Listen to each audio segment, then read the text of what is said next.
我問下呢位男士大家交流下。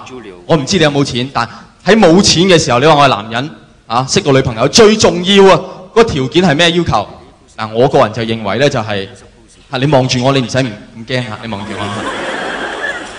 我個人就認為最緊要就係住得近個女仔，係咪先？大家同唔同意啊？啲女仔好鬼抵死嘅喎，佢住香港嘅呢邊，你住九龍嘅嗰邊。佢話我要翻屋企你可唔可以送我啊？你就要送㗎喎，咁然後去到咧，佢話我好感動咁遠你都送我，跟住你就會話得我仲感動我翻去嗰程一路翻去一路喊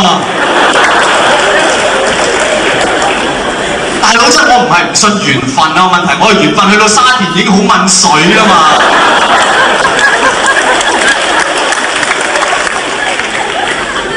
而當時嗰部巴士係去屯門，所以屯門啲女仔係冇咁吃香我個人覺得。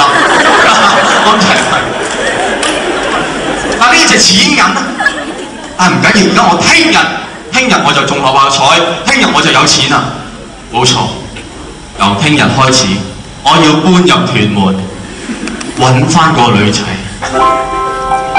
冇錯，由聽日開始，我要將我一生奉獻俾愛情。我要揾翻佢，我要為愛而活。